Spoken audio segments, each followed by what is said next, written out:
Hi అండి, welcome to my channel. ఇవాళ నేను మునక్కాయ పులుసు ఎలా చేసుకోవాలో చూపిస్తున్నాను. సో ఈ మునక్కాయ పులుసు కావాల్సిన ఇంగ్రీడియంట్స్ వచ్చేసి ఫస్ట్ పోపుకు వచ్చేసేసి ఆవాలు, జీలకర్ర, కొద్దిగా మెంతులు, కరివేపాకు.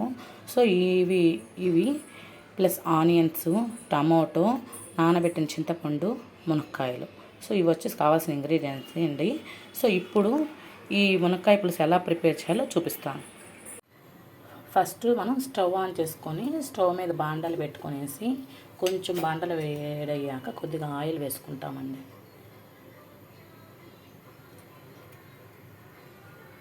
కొద్దిగా ఆయిల్ వేసేసుకొని ఈ ఆయిల్ వేగాక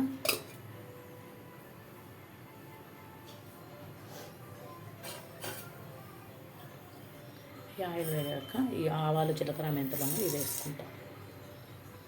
ఇంకా వేగినట్లేదు, వేగుతుంది. చూడండి, ఇలా ఆవాలు వేగ కొద్దిగా చిటపటలాడాక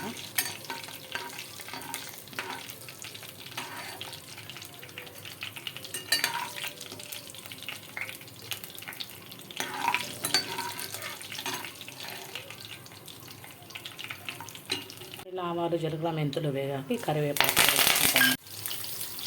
ఇలా ఆవాలు, జీలకర్ర, కరివేపాకులు కూడా వేసుకొని వేయించుకుంటామండి. సో ఇప్పుడు మనం ముందుగా కట్ చేసి పెట్టుకున్న ఆనియన్స్ వేసుకుంటాం.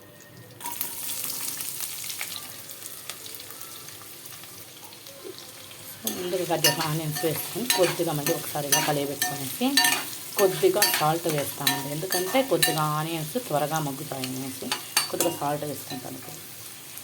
సాల్ట్ అన్నాను కదా, ఇది ఉప్పు వేస్తున్నాను. ఉప్పు అయినా పర్వాలేదు, సాల్ట్ అయినా పర్లేదు, మనం కర్రీకి సరిపడా వేసుకుంటున్నాను ఒకేసారి. ఒకవేళ లేదంటే మళ్ళీ ఉడికేటప్పుడు ఒకసారి చెక్ చేసుకొని మళ్ళీ వేసుకోవచ్చు. సో ఇలా కలిపెట్టేసి ఒకసారి మూత పెట్టేస్తానండి. మూత పెట్టేసి మగ్గనిచ్చుకున్నాం. సో ఇదిగోండి, ఇలాగా మగ్గాక దీంట్లోనే టమోటాలు కూడా వేసుకుంటాము. ఇప్పుడు టమోటాలు వేసి కొద్దిసేపు మగ్గనిస్తాం మళ్ళీ. సో టమోటాలు వేసానండి, మళ్ళీ ఒకసారి కలిపెట్టుకుంటున్నాము. ఇలా కలిపెట్టాక కొంచెం మళ్ళీ మూత పెట్టేసి కొద్దిసేపు మగ్గనిస్తాం. సో ఇలాగా మగ్గుతుందండి. ఒకసారి మళ్ళీ కలిపెట్టుకున్నాను, తీసాను. సో ఇవి ఇలా మగ్గని చేసుకొనేసేసి కొద్దిసేపు మగ్గనిస్తాం. ఇంకా కాసేపు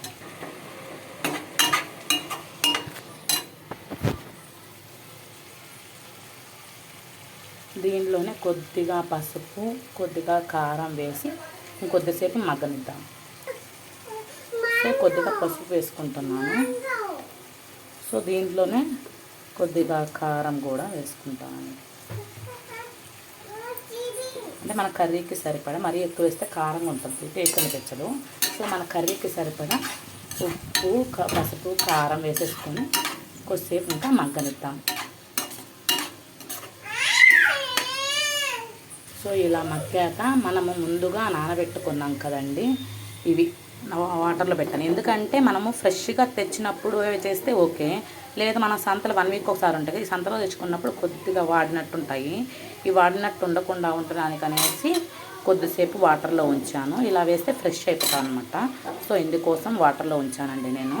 సో ఇలాగా వేసేసుకొని మళ్ళీ ఒకసారి కలియబెట్టుకొనేసి మగ్గనిద్దాం అన్నమాట.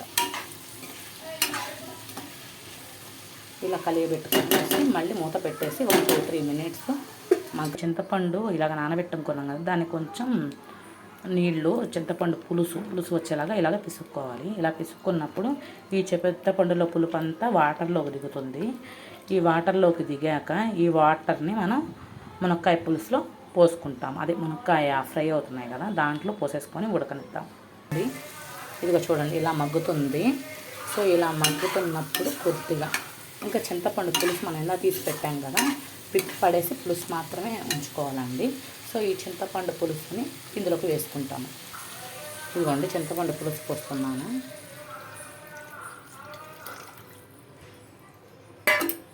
సో ఇలాగ ట్రాన్స్ఫర్ చేసుకున్నాక ఇలాగ మునక్కాయ చింతపండు పులుసుని దీనిలోకి ట్రాన్స్ఫర్ చేసుకొని ఒకసారి మళ్ళీ కలియబెట్టుకొని ఉప్పు, కారం, పసుపు సరిపోయింది లేదా ఒకసారి టెస్ట్ చేసుకోవాలి.